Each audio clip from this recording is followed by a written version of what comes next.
Bien, tengo este caso clínico tan interesante para presentar. Yo deseo mencionar mis afiliaciones como autor. Hospital Pediátrico de la Misericordia es un hospital especializado en el centro de Bogotá y nosotros servimos al servicio de oftalmología pediátrica. Tenemos el servicio allí desde hace 5 años, desde antes de la epidemia del COVID-19 y vemos la mayoría de nuestros casos pediátricos y tenemos un equipo multidisciplinario de trabajo. Esta es una niña que llega en diciembre del 2023, una niña de 13 años de edad, 4 meses de floaters progresivos en el ojo derecho. Aquí tenemos esta foto de fondo de ojo derecho donde vemos aquí esto en la mácula y también anormalidades vasculares y también cambios en el RP y algo de shading acá al extremo de estos vasos sanguíneos. Aquí en la fluoresceína no se ve gran cosa. Acá ya eras un poco más profundas, en donde tenemos una imagen más periférica, entonces podemos observar acá esta lesión con un aspecto inusual, que es blanquecina, grisácea, y que muestra algunos cambios vasculares, algunos exudados también. Y podemos observar acá que en el lado derecho, en esta foto del lado derecho, estos exudados continúan hacia la retina. Este es el aspecto de la lesión con fluoresceína. Entonces ponemos fluoresceína alrededor de la lesión y la angiografía con fluoresceína nos muestra una hiperfluorescencia con algo de fuga en la parte central de la lesión y una tinción difusa en toda el área afectada. Este es el ultrasonido,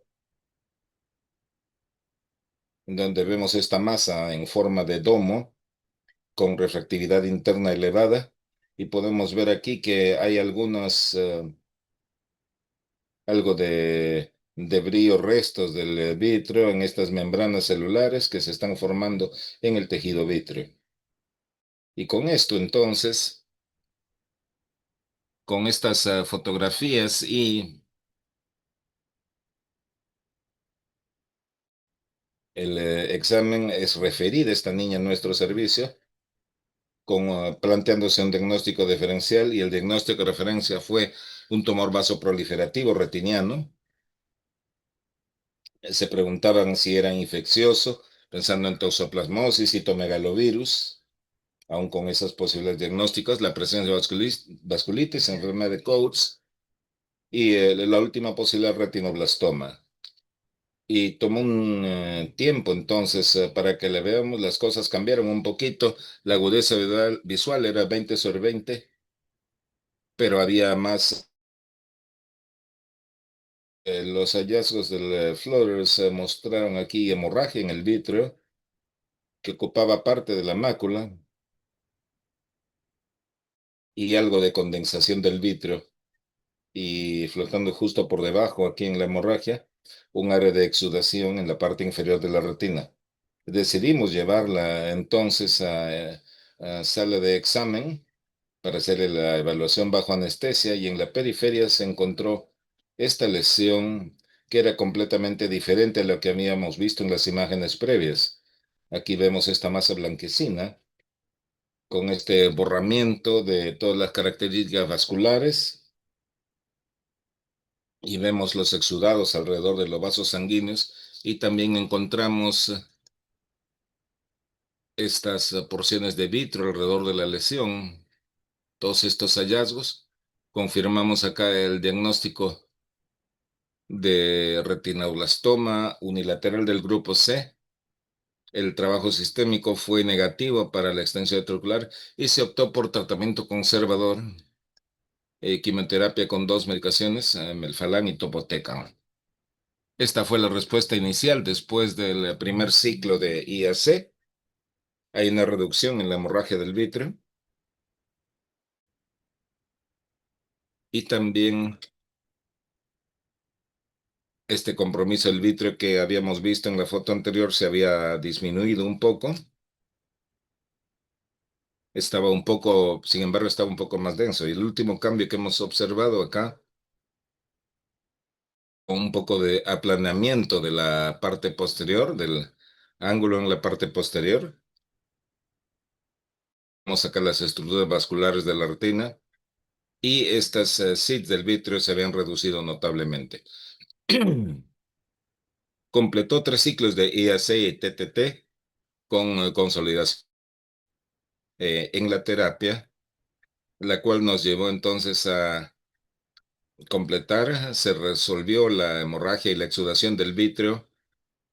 Acá tenemos este par de focos del vitrio, pero los hemos visto que cambian y se hacen más transparentes, no han crecido más. Y tenemos entonces aquí este seguimiento cada 2 o 3 meses y no hemos tenido recurrencias a un año desde la última vez.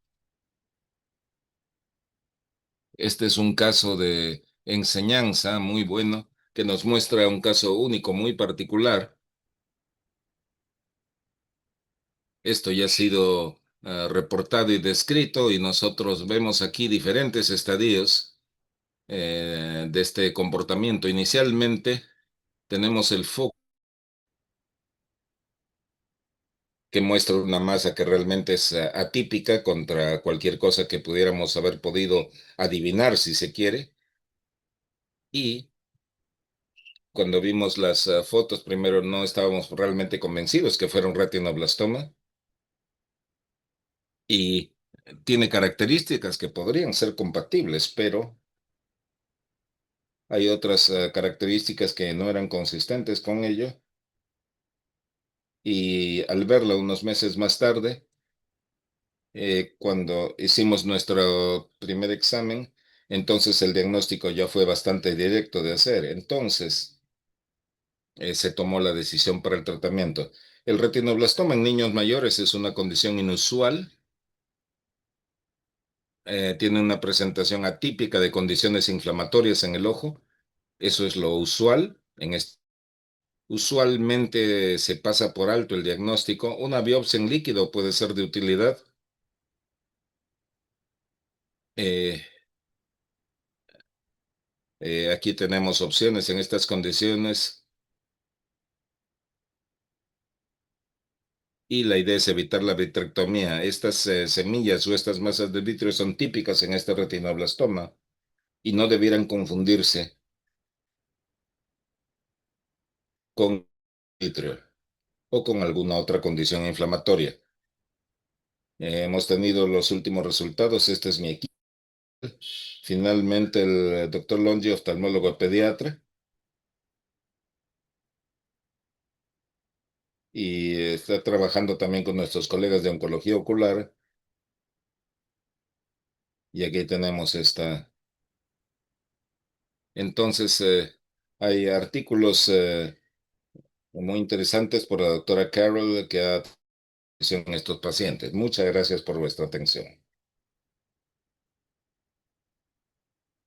Excelente caso. Muchas gracias, doctor Salazar. ¿Pasamos las preguntas al final o después de cada caso?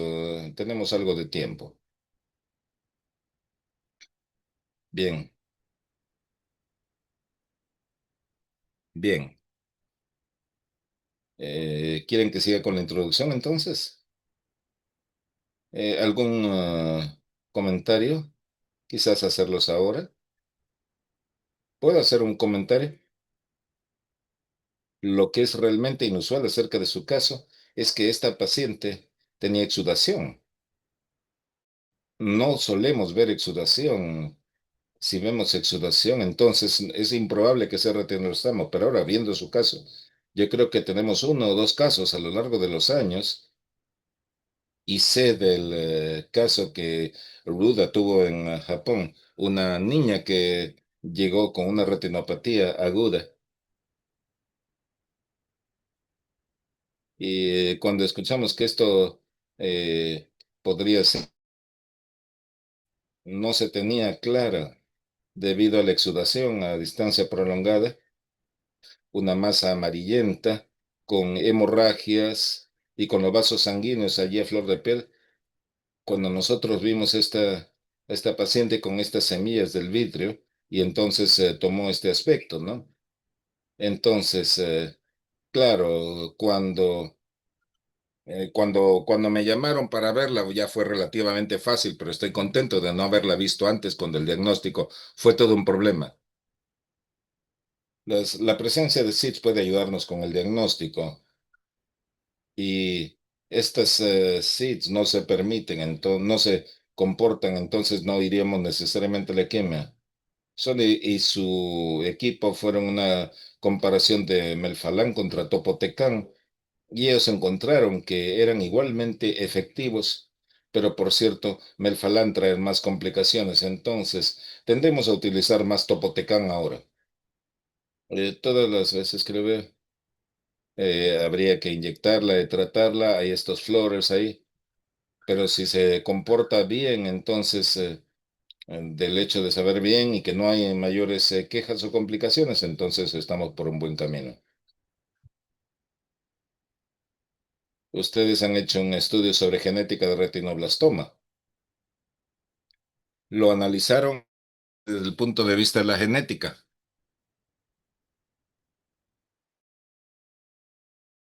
El hospital y se encontró que era una variante esporádica.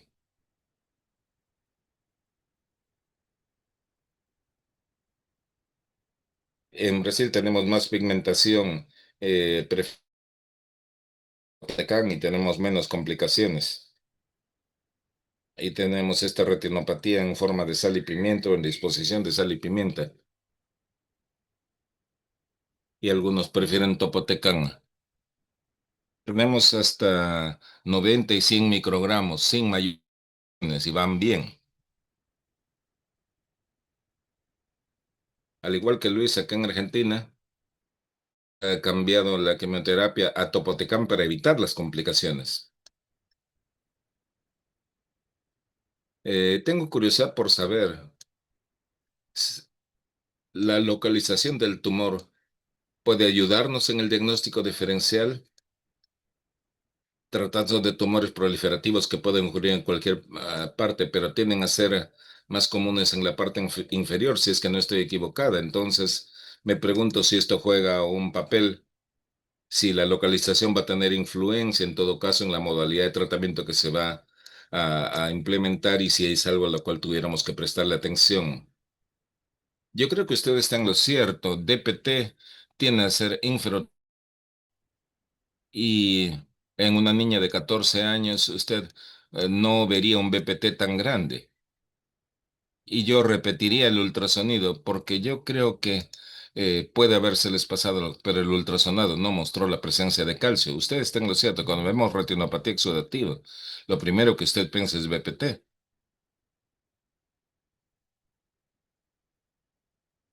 Y pensar en RB también. La progresión de la enfermedad también influye. El agrandamiento del tumor, que fue bastante rápido. Yo creo que ha sido una buena forma de manejo la que se ha presentado para esta paciente.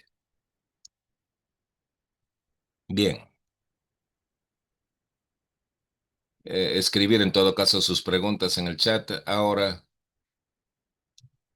eh, eh, especialista en oncología ocular, la doctora se especializó en Filadelfia, trabaja actualmente en el departamento de oftalmología en Sao Paulo y es responsable del sector de oncología ocular en el departamento de oncología pediátrica del Hospital Santa Marcelina e Instituto de Oncología Pediátrica. Bienvenido, doctor.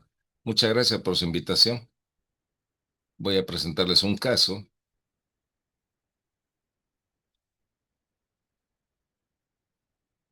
Pregunta el doctor si pueden ver la pantalla. Entonces, no tengo ningún conflicto de intereses. Esta es una paciente mujer de 15 años de edad que se quejaba de esta lesión en el ojo derecho, visión borrosa en el ojo derecho, y había tenido una historia previa de una lesión que se había observado, pero no hizo seguimiento, no acudió al seguimiento, entonces llega con esta lesión y se queja entonces de visión borrosa. Entonces aquí podemos ver el ojo derecho y el izquierdo. Hay cambios.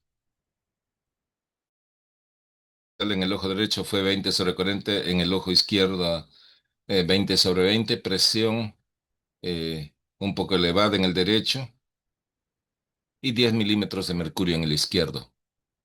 Entonces aquí podemos ver un poco mejor. Podemos ver una lesión en la cámara anterior, algunos vasos sanguíneos en la episclera y otra lesión pequeña que está aquí en este aspecto de la cámara anterior, y podemos ver también que hay vasos al interior de la lesión. Esto es lo que podemos observar, las lesiones de los vasos sanguíneos, y la otra lesión en el ángulo superior. Y pudimos observar que hay aquí esta pigmentación de la superficie del iris y cambios y algo de sinequias también aquí en esta parte de la cámara anterior.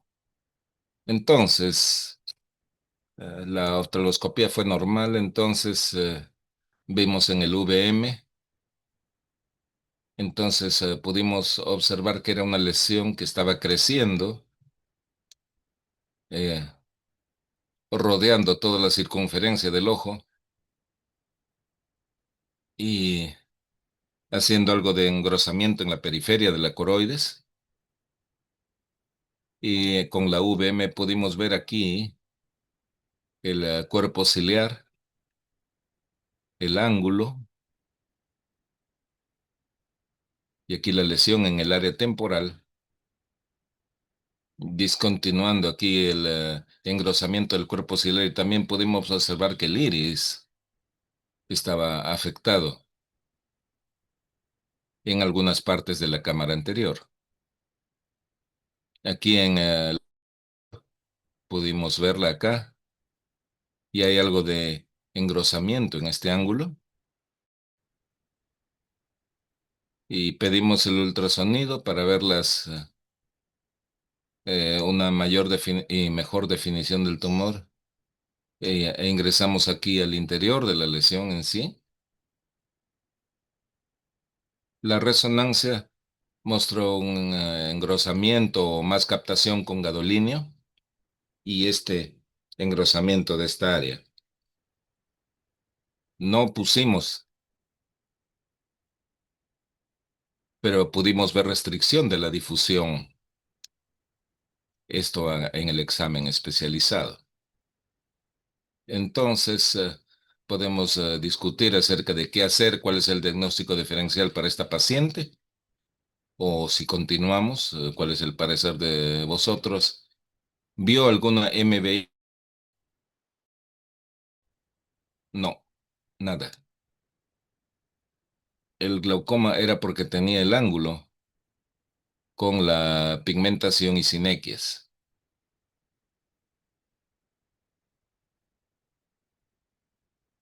Tenía también tenía una pequeña borramiento en el cristalino, pero no pudimos ver claramente con la endoscopía.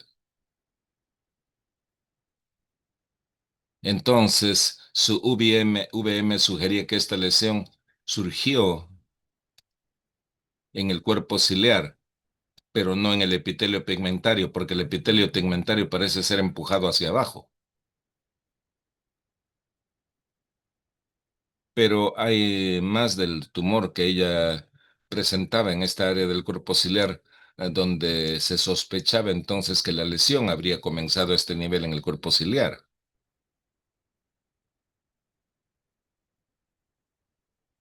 Entonces, continuamos. Entonces decidimos hacer este procedimiento en la lesión. Vemos aquí la lesión en el área temporal y esta es la cantidad de células que pudimos recolectar. El patólogo nos dijo en el reporte que podía haber algo de estructuras celulares, pero que no podía haber gran cosa de pigmentación o algunas otras células que hayan tenido pigmento en su interior. Y tampoco vio atipia en las células.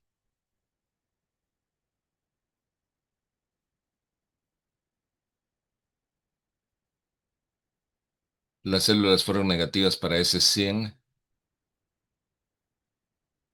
AI1 y A3 fueron negativas también, positivas para melanina en múltiples áreas y para NB45. Entonces, tumor, y de acuerdo con esta apariencia, entonces lo primero que se planteó fue la presencia de un melanoma difuso, comenzando en el cuerpo ciliar e invadiendo la cámara anterior. Y la patología confirmó entonces la presencia de este melanoma difuso, tomando el cuerpo ciliar y el iris, y un, la mayor parte de las células, el diámetro era 2 milímetros y la altura máxima de la lesión, de acuerdo con la patología, fue 3 milímetros. Entonces aquí se clasificó como que PT4B y el resto de los estudios fueron negativos. Comenzamos a seguir a esta paciente tras 6 años de seguimiento. La paciente ha ido bien y traigo este caso para discutir acerca de este tipo de melanoma, que es una ocurrencia que no es común, y viendo cómo estas pacientes en las cuales es difícil entonces hacer un diagnóstico, porque casi nunca pensamos en un melanoma uveal bajo estas circunstancias. Su edad 15 años de edad.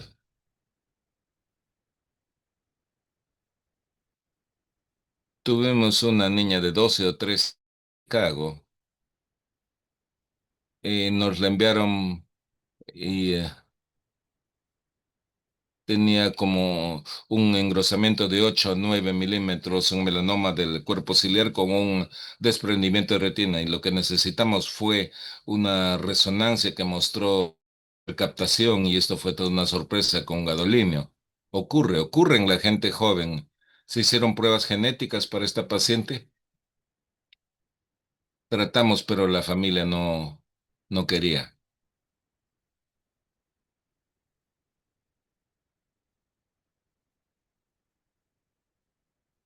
Tiene BT4B, eh, entonces es necesario hacerle seguimiento a esta paciente. Tenemos ya 6 años de seguimiento y está yendo bien. Entonces traigo este artículo de manera tal que podríamos encontrar algo en la literatura. Y esta es una de las series más grandes acerca de este tipo de melanoma, melanoma de la uvea, con 122 pacientes y la mayor parte de estos pacientes son adolescentes. Y la discusión que vemos mucho en la literatura es este melanoma uveal en esta edad si se comporta mejor en el pronóstico que en los pacientes de mayor edad, esa es la pregunta. Y esta es una de las razones por las cuales traigo este caso para la discusión. Y quizás podamos conversar un poco más acerca de esto. ¿Qué piensan ustedes? ¿Esta condición iría mejor en los pacientes de menos edad? ¿O tenemos la ilusión de que iría mejor? Todos pensamos que va mejor. No estoy seguro si tenemos evidencia que sostiene que sea mejor. Hay que checar BAP1 también para ver si es aquí.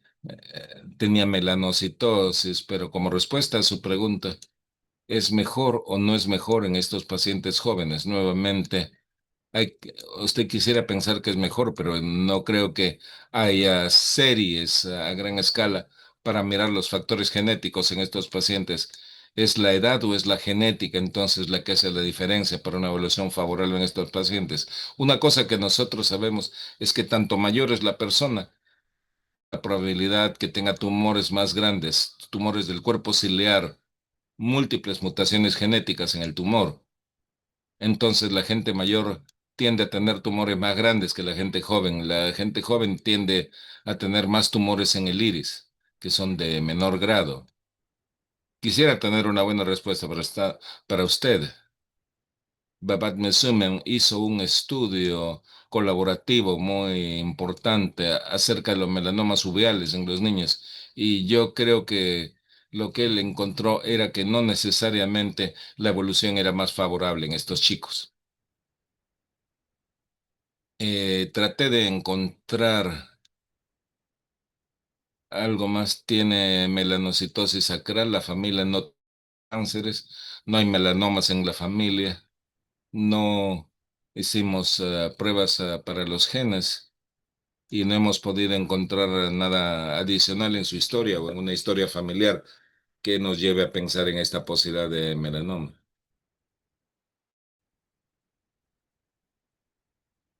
Y no se encontró nada adicional. ¿Qué hay acerca del color de la piel? ¿O tenía antecesores caucásicos? Padres, abuelos. No, no había gente caucásica en la familia. Aquí lo interesante es que teniendo melanocitosis, se ve, cuando usted mostró la figura por primera vez, lo primero que escribí fue descartar médulo. Este es un médulo que se está escondiendo en esta paciente, pero más oscuro. Y luego lo mostramos en el cuerpo ciliar, no en el epitelio, en VM. Entonces esto varió todo en dirección a melanoma, pero primero pensé en médula. Mi primera idea fue médula o MEDS, pero cuando vi la pigmentación del iris,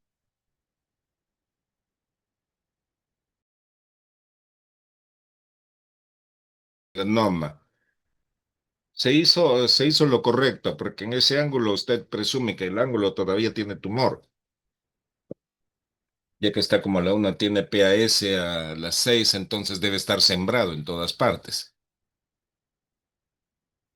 Y tiene usted suerte que nadie desesperó glaucoma.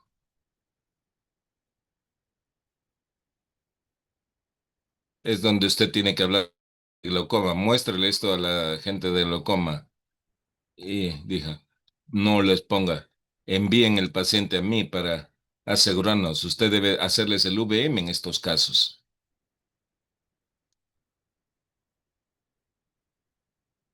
Y a veces usted no tiene la masa y es más difícil entonces de diagnosticar. No se puede ver toda la pigmentación y esto lo lleva a pensar en otras posibilidades,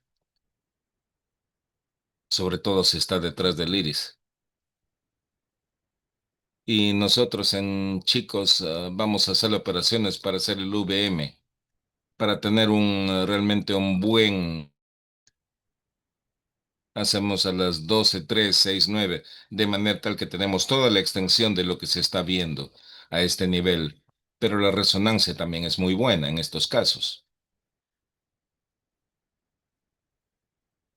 Yo quisiera saber si alguien haría dermline background pruebas en estos pacientes con melanoma, o si esto depende en si tienen alguna antecedente y tumores o asociación de estas lesiones a cáncer, ¿no? Para que de esta manera haya más elementos de juicio y tomar la decisión. Hacemos el BAP1 en aproximadamente 15 a 20% de nuestros casos y me encantaría hacerlo en todos.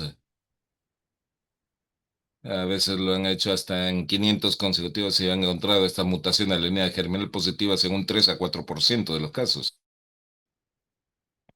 Entonces hay un grupo sustancial de personas en quienes se haría el BAPMUN y quizás pasen esta tendencia a los niños o este rasgo, pero debido al costo tendemos a hacerlo en menores de 30 años, si hay una historia familiar contundente de cánceres, si es que es un melanoma en un miembro de la familia o en el paciente, y si es que tiene melanoma multifocal, bilateral o multifocal en un ojo. Y luego tenemos a los pacientes que nos envían y que son positivos para VAP1, pero no tienen melanoma. Por ejemplo, alguien que tiene un cáncer de pulmón o un cáncer renal y que le hacen las pruebas en sangre y es VAP1 positivo. Y ya que son los tumores más comunes, los melanomas del ojo, nos los envían a nosotros y resulta que no hay nada. Hubo un reporte de uno de los oncólogos oculares en Chicago. Evaluó a todos los pacientes VAP1 positivos en su consulta y encontró solamente 1 o 2% que tenían melanoma uveal. Entonces era lo inverso.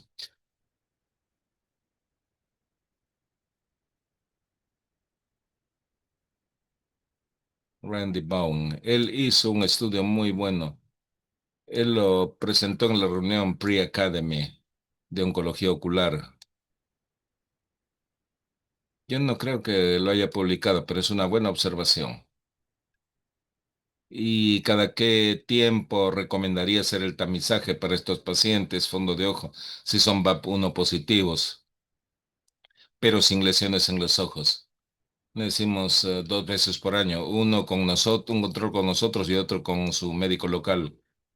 Y hay que estar atento a cualquier nueva lesión que aparezca. Publicamos un caso, uno de nuestros fellows lo publicó, una paciente que la habíamos seguido por unos 4 años con este nevus de la corteza y tenía una mutación VAP1. De algún modo supimos si el nevus creció en el melanoma. ¿Quién lo publica? Recuerdo el caso. Recuerdo el caso, fue muy interesante.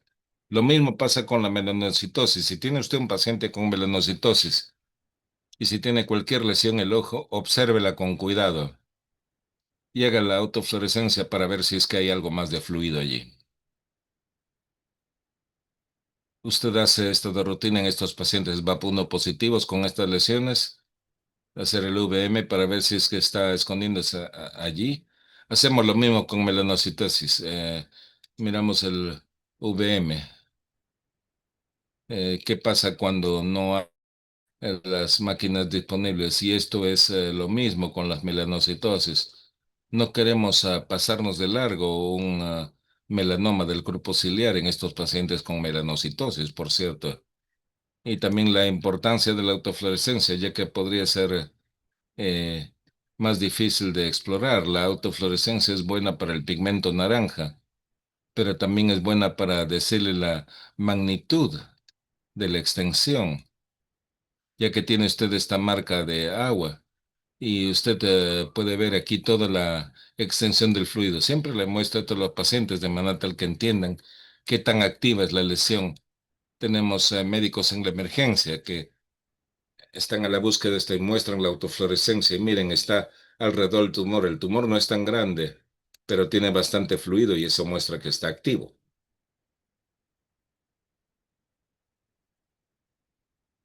Excelente caso.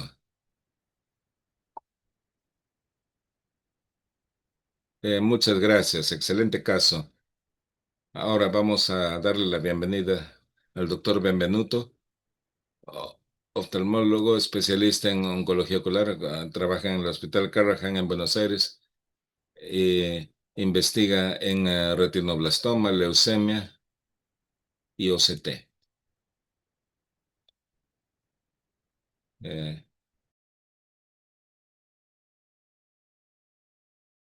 Buenas noches con todos. Gracias por la invitación. Quisiera tomar ventaja de esta oportunidad para conocer la opinión acerca de este caso interesante que tenemos en nuestro hospital, la doctora Carol. El caso es acerca de un varón de 10 meses de edad que nosotros recibimos proveniente de otro centro, diagnosticado de retinoblastoma. Entonces, hicimos nuestra evaluación clínica para este caso. Eh, Tenemos un estadio D avanzado en el ojo derecho y el otro estadio en el ojo izquierdo. Comenzamos tratamiento con quimioterapia intraarterial en ambos ojos y estos son los resultados después de 2 sesiones de quimioterapia intravítrea en este paciente. Y no tuvimos realmente una buena respuesta en el ojo derecho. Entonces decidimos hacer la enucleación de manera tal que se hizo sin factores de riesgo para la patología y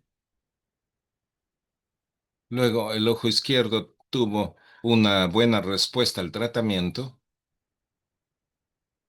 Entonces seguimos con la quimio intraarterial en este caso, en el ojo izquierdo. Y también hicimos láser en el tratamiento de este paciente y tuvimos una buena respuesta, pero quizás fue incompleta. Y lo que observamos en este caso fue que el tumor del ojo izquierdo, después de 3 y 4 sesiones, tratamiento con quimioterapia intraarterial, también con láser, observamos que no había gran cosa de cambios en el tumor. Entonces decidimos hacer controles sin tratamiento. Y este paciente, entonces, hicimos seguimiento durante 14 meses después de 4 sesiones de quimioterapia intraarterial y láser, y esta es una foto del mismo paciente después de los 14 meses de tratamiento. Entonces, de ello, al inicio de este periodo de control sin tratamiento, y no hemos visto gran cosa de cambios en el tumor. Entonces, clasificamos esto como respuesta de tipo 3. Sabemos que este artículo corresponde a la clasificación con diversos patrones después de la quimioterapia, de una quimioterapia sistémica, pero esto fue la inspiración también para la nueva clasificación acerca de los criterios de respuesta en el retinoblastoma después del tratamiento. Entonces, lo que vemos acá es que vemos después de 6 meses del último tratamiento y a 6 meses de estabilidad en este tipo de lesiones, podemos entonces hablar acerca de este tipo de respuesta. Entonces, el punto está en que después de este periodo aparece una nueva lesión, un nuevo tumor en la periferia. Entonces, comenzamos a tratar en este caso con dosis altas de quimioterapia intravítrea, topotecan y también con láser. Y no solamente tuvimos una buena respuesta de este nuevo tumor en la periferia, sino también observamos que el tumor que estábamos controlando antes comenzó cada vez más pequeño.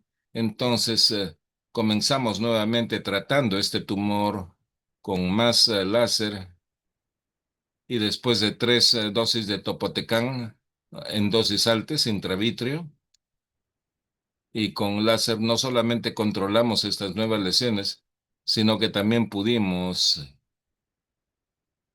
tener una mejoría en la lesión antigua, en el tumor más antiguo que el paciente había tenido al inicio. Entonces, tuvimos realmente un final feliz y con el láser y la dosis elevada de topotecan pudimos controlar todas las lesiones. Entonces, las conclusiones, no solamente conclusión, sino tal vez puntos para discutir. Entonces, en estos tipos de regresión 2 y 3, después de encontrar la estabilidad, entonces puede considerarse como una buena respuesta o no. Hay algunos artículos que se refieren a la patología en este tipo de ojos y que quizás han estado por 20 o 30 años, que es por el tiempo desde que los ojos han sido nucleados y se encontró, o ellos describieron que quizás a veces este tipo de tumores o este tipo de respuesta en estos ojos puede tener la presencia de células de retinoblastoma o de características de retinocitoma en la patología, en el estudio anatomopatológico. Y también la otra cosa que podemos concluir es que Topotecan intravitro en dosis altas es muy útil y a veces no solamente en este sembrado en el vítreo, sino también en los tumores retinianos, tal como puede haberse visto en este caso. Muchas gracias por vuestra atención. Muchas gracias. Doctor Carol, su experiencia en cuanto a haber visto recurrencias con estos retinoblastomas. Quiero decirle a Franco que es un caso asombroso y tengo un par de comentarios al respecto. El intervalo más prolongado entre el tratamiento del tumor y la recurrencia ha sido 25 años. Este es un caso que vimos en Texas, pero yo no creo que la paciente tuvo una buena atención y luego llegó a nosotros y tuvo una recurrencia masiva. En nuestras manos, el tiempo más largo sin recurrencia ha sido 4 años. Entonces, y a unos 3 años podría ya, en su caso, Franco, el tumor del ojo izquierdo era cavitario. Entonces podemos ver, podemos pequeñas cavidades y cuando vemos retinoblastoma cavitario, sabemos que vamos a tener quistes, vamos a tener una regresión de tipo 3 y no va a mostrar una regresión realmente contundente. Ese es el primer punto. El segundo punto, eh, algunas personas hacen tendomycin y aquí tratando un ojo y otro, esto va como a mitades y hacemos el IAC, dosis completa al ojo derecho, luego esperamos unos 20 días y luego dosis completa al ojo izquierdo, de manera tal que tengamos las dosis para cada ojo. Entonces no hacemos tandem, lo hacemos en forma dividida, staggered. Pero yo creo que lo más interesante acerca de su presentación es Topotecan en dosis altas. Ustedes le ponen láser a la regresión de tipo 3, sí. Le pusimos láser y antes no tuve la respuesta antes de comenzar a usar la quimioterapia. Entonces, cuando comencé a tratar este nuevo tumor, pude observar que también tuve una respuesta en este tumor y que fue casi similar tras varios meses de seguimiento. Entonces, yo he visto cambios, vio solo con topo un poco de cambio en el tumor. Entonces, esta es la razón por la cual comencé nuevamente con el láser en este primer tumor, de manera tal que observamos una respuesta realmente buena. Entonces, es difícil juzgar cómo es el efecto de Topotecan en dosis altas contra el láser. Quizás trabajan en conjunto. Estamos utilizando topo en altas dosis cada vez más y más, 100 microgramos en 0,2 centímetros cúbicos. Lo utilizamos para estas semillas del vitro y funciona muy bien. Lo utilizamos para esta semilla subretiniana. Es un chico, ojo único, tuvo recurrencias, semillas subretinianas. Llamamos a nuestros médicos de IC. Dijeron, bueno, estamos fuera de la ciudad por 3 semanas, entonces simplemente inyectamos Topotecan en altas dosis y adivinen, todas las SIDS se fueron. Tenía como 10 rodeando aquí este tumor macular, todas las SIDS se fueron, ya no hubo complicaciones y ya lo tenemos un año fuera de...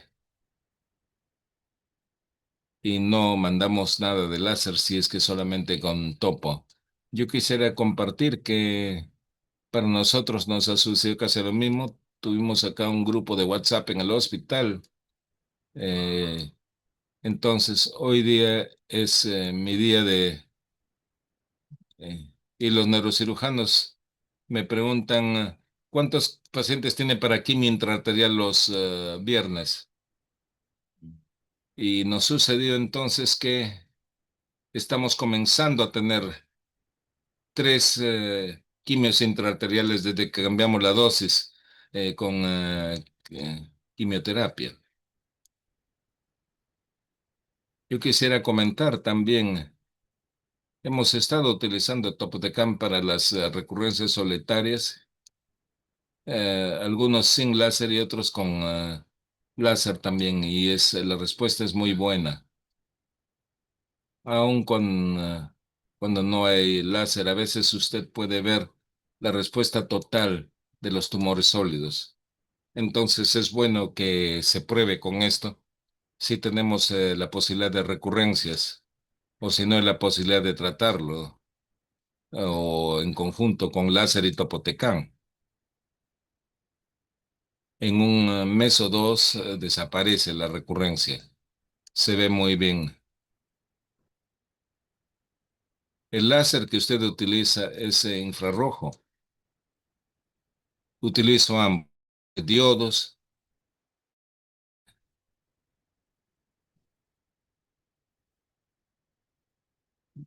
y lo uso para los tumores recurrentes, aquellos que recurren después de haber probado con todo y donde se quiere hacer láser o crío y no hay mayor respuesta, con Topotecan y con láser juntos y funciona muy bien. Entonces, si tiene una recurrencia de 3 milímetros, tomaría esto 3 sesiones, una vez por mes. En solamente una sesión desaparece el tumor.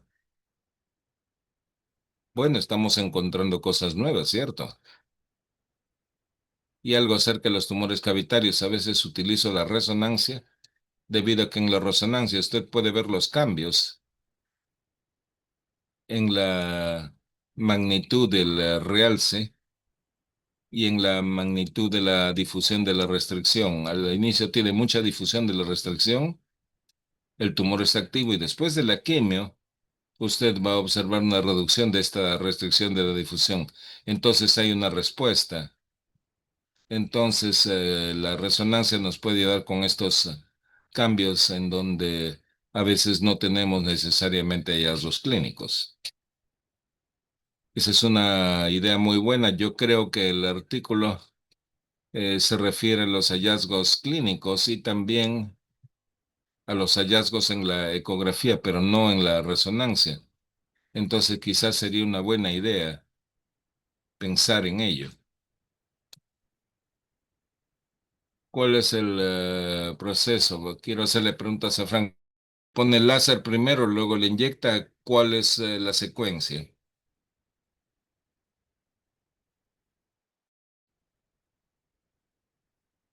En mi caso, yo comienzo con láser y lo último que hago en sala es chequear bien. Y la otra cosa que ustedes deben saber es que Topotecan puede congelarse. Entonces, si lo necesitamos, llamamos a la farmacia y en 2 minutos lo tenemos. Y si se espera, tomaría hasta 1 hora. Ahora ya preparan un poco con anticipación. Yo creo que pueden congelarlo por hasta 6 meses o algo así. Entonces tenemos bastante ya congelado. Utilizamos Topotecán en dosis altas todas las semanas. Bien en envases de 19 microgramos y 1,8 centímetros cúbicos.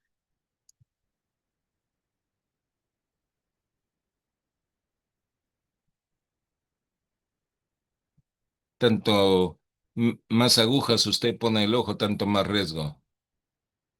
Y hay momentos en los cuales veo que parece que hay una presión en el ojo que está muy alta. Y David Abrams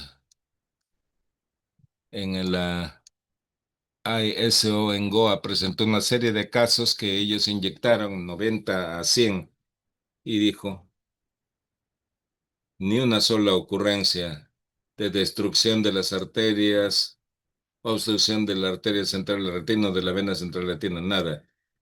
Dice, aun cuando le da bastante miedo porque está viendo un poco de pulsaciones disco, y ella dijo que nunca ha tenido la experiencia en ninguna obstrucción.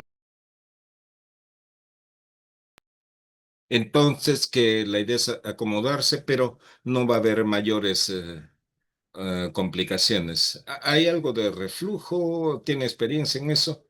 Sí, veo más reflujo cuando inyecto antes que con la quimio intravítrea. Mi aguja es más larga y con uso agujas 31, 32. Al estar en el nervio óptico trato de ver en la fotoscopía y eh, se toma una pequeña distancia y lo tenemos. Lo primero que hago al ver pulsaciones y cualquiera que inyecte va a ver esto y le va a dar miedo. Lo primero que se hace es no toco el ojo, no masajeo la córnea ya que eso está demasiado cerca donde usted está inyectando. Lo primero que hago es aflojar el espéculo y lo pongo muy flojo de manera tal que no tenga esta presión tan fuerte en el ojo. Y al que Luis simplemente espero, miro y espero hasta que tenga flujo y luego ya lo puedo retirar.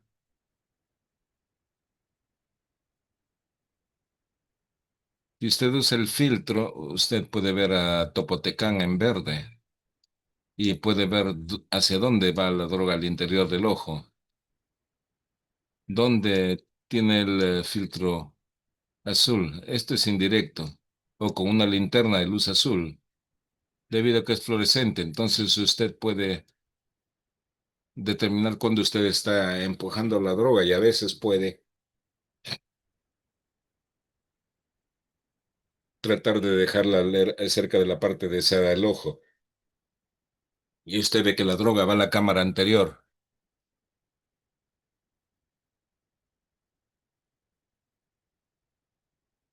y el filtro azul que se moviliza. Es más fácil de ver lo que usted está haciendo. ¿Y cómo hacer con el bisel?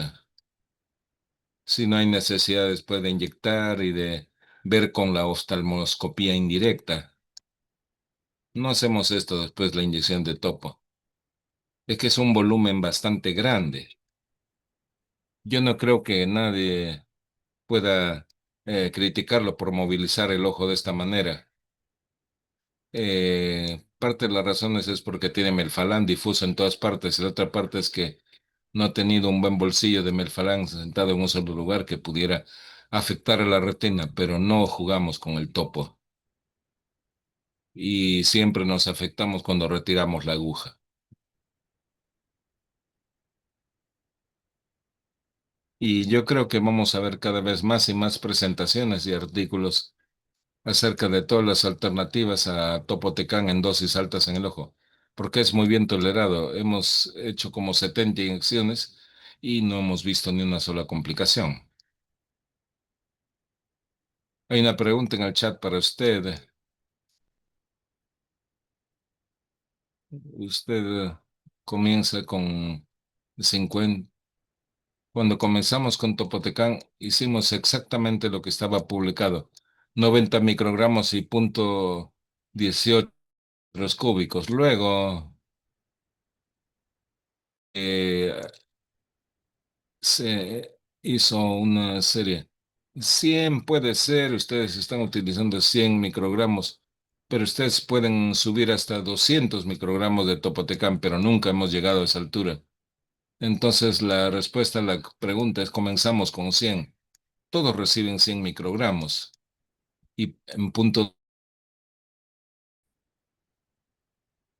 Entonces,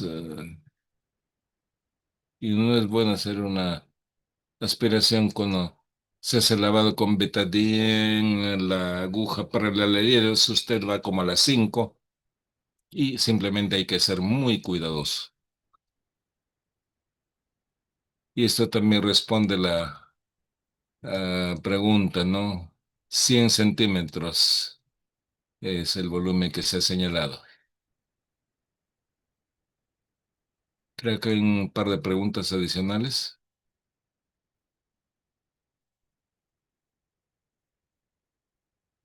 Sí, el desprendimiento de retina es raro. Y esto en referencia al primer caso, donde se preguntó por la presencia de exudados vasculares.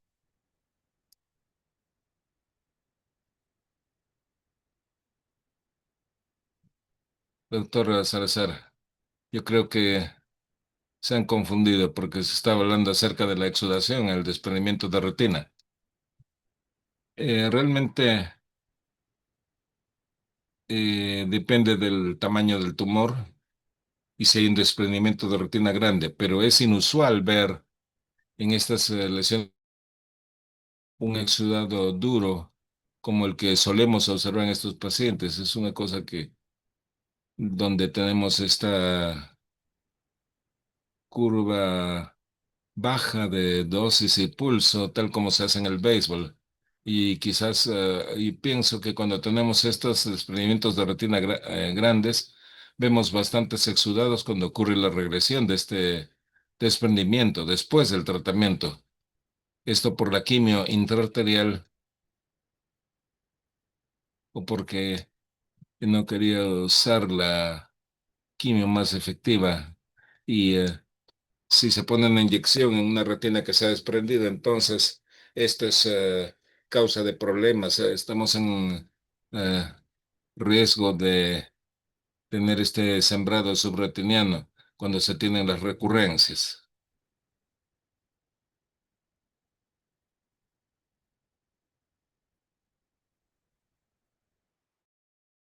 Pregunta acerca de las células circulantes para melanoma, linfocitos T.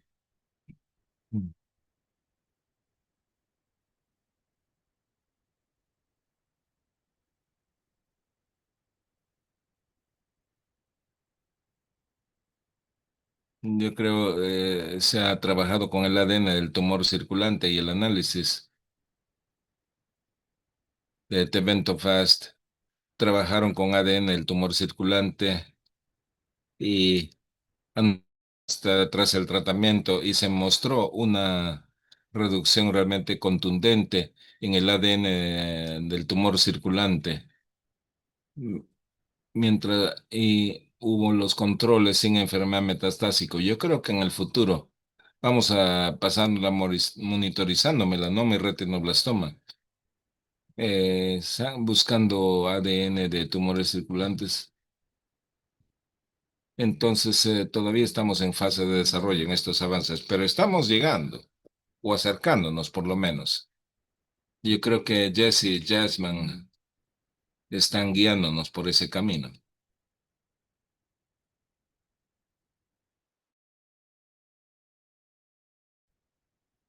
Y hemos tomado todas las preguntas del chat. Entonces, queremos respetar el tiempo de todos. Muchas gracias por unirse a nosotros. Ha sido un placer para nosotros ver estos casos. Muchas gracias por la discusión con nuestros moderadores. Nos vemos en el siguiente webinar y les enviaremos la información oportunamente. Muchas gracias y buenas noches con todos. Buenas noches. Thank you very much. Bye bye.